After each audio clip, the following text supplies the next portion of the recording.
The mic is on. How you doing? I'm all right. How are you?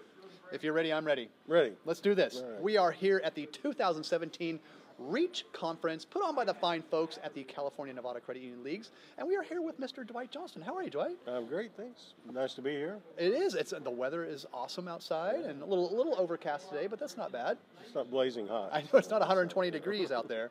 So very cool. You are the chief economist for the California Credit Union League, and thanks for coming by. We have a couple of topics to talk about. Yeah. The new Fed chair announcement. What's that? What's that all about, and how's it going to impact credit unions? Do you think? It should have no impact. Yeah. Because I mean, his own reputation is that he is Yellen, as a clone of Yellen. Yeah. And actually, if you look at his speeches over the last few years, it's like, Yellen gives a speech, and a few days later, he gives the same speech. Same thing. Okay. So, and people ask, well, why didn't you just Then stick with why? Yellen? Yeah. Well, because Obama's been wildly inconsistent on a lot of Trump has been wildly inconsistent on a lot of things, but the one thing he has been very consistent on is basically undoing anything President Obama did. Pretty much. And Obama put Yellen in office. Okay. So even though, just like the markets were glad to see him, they would have preferred Yellen, but since he's so much like her, Right. they're okay with it. Yeah, so off we go. So it's almost like much ado about nothing. Yeah, we don't know much about it. I mean, he's a lawyer. He has no economics experience. And he has experience on Wall Street, but his experience on Wall Street is to do deals and a lot of the legal behind deals. So he has no market experience either. So it's kind of an odd choice, but people know him, seem to like him. Yeah. So he listens to people. That's good. And the Fed staff, they only have 450 economists, so they're not exactly short on economists. Is that all? So, Goodness. he's covered there. Yeah, He easily helps. So, well, it helps to listen without you never know how people are going to be until they're confronted with a crisis. If everything goes along fine, I'm sure he'll be fine. Yeah, exactly. We'll see what happens if we ever have a crisis. Right. So, yeah. Okay. Well, we'll just kind of roll with that, and if something happens. He represents no change to the current path of Fed policy. Other than Trump wanting to change everything Obama did, and vice versa. That's a whole other show. So, so let's talk about the tax bill. Its impact on credit unions, exemption still there. We're all good with that. So Anything far, else? like I say, you can never until it's signed off on. That's true. You never know, but it's not in there now. And I guess the thing that's good about it, if they stick to their schedule, they don't have much time to mess with it. They're trying to race this through really fast. And this morning, in fact, House Committee Budget Chairman Brady says he wants the House to vote on their version Friday. Wow, that's really quick. Yeah, no debates. He wants no debates, no amendments, no hearings. He just wants it voted on Friday, get it to the Senate, and... Is that possible? I don't think it is. Yeah. But the idea is get it done by Thanksgiving, which is kind of crazy. But, I mean, the theory is, he said, we have so much to do in December. And so we'll have to put it off.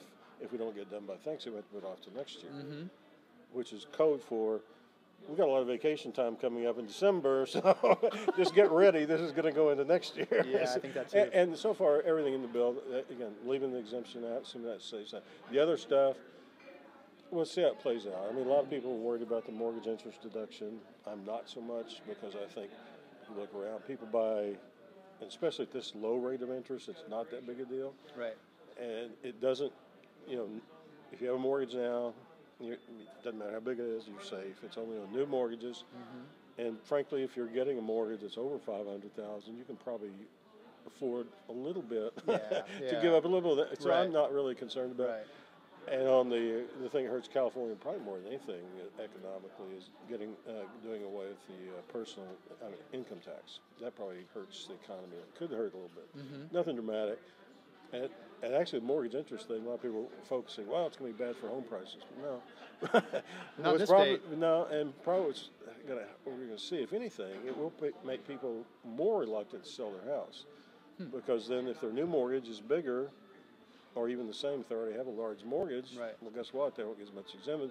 Number two, their property taxes will go up. As you buy newer, more expensive homes in California, your property tax is going to go up. So, to me, it means more shrinking supply, which is already a problem. Right. So, Well, which even increases the demand, which increases prices if there's a small supply, right? Yeah, absolutely. So prices are going to go up, especially in this state. The only thing that hurts is, and it would hurt everything, much higher rates on mortgages. Then we're talking serious stuff. Yeah, Not, I don't exactly. mean like big house declines, but then you're talking about some real second thinking on buying a house. Where it hasn't been that way in the past, you know, or the last few years, it's been 4%. Yeah, exactly. You have all the time in the world to buy it. You know, things have changed. Could change in a hurry if that happens. So.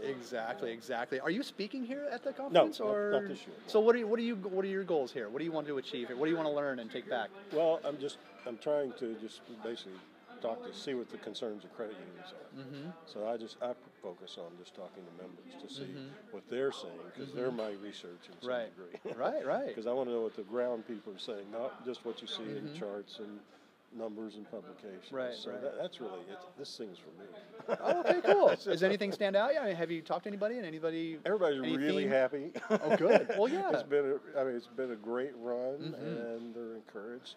Some caution out there. People say, how long can this go on? Right. That's kind of like the stock market.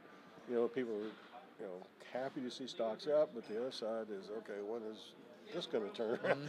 So that is the whole thing. I always told people at the last recession, that was not a cyclical thing. That was a secular thing. It changed people's attitudes. Oh, yeah. Period. Oh, yeah. And their behaviors.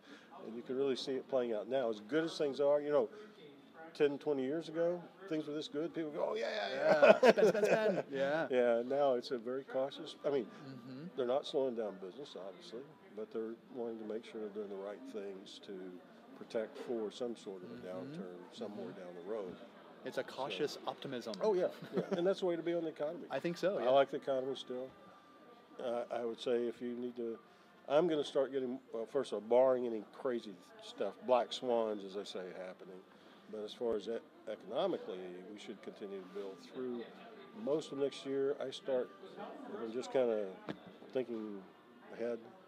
I might start getting a little worried toward the end of next year, because if we get the tax reform, and let's say the stock market does some more, you get a little business spending boost. But then if we don't see a lot of gains after that, which I don't think we will, really, because the individual tax cut's not really going to do a lot. I'm sorry, folks. It's just not structured to do a lot. And all of a sudden they said, well, wait a minute, we got everything we wanted. We've got tax reform, all this, and things are just kind of the same. Right. And then people get worried, and then that's when I get a little worried about it. Okay. So nothing to worry about until maybe Q4 next year. Oh, always something. I worry all the time. Oh, okay. But I'll do it.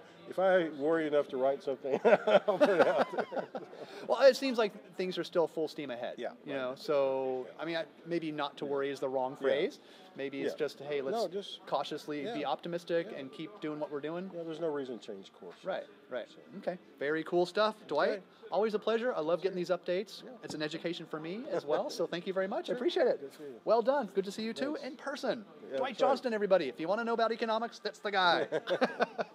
Well done. Perfecto. All right. That was fun. Look at that.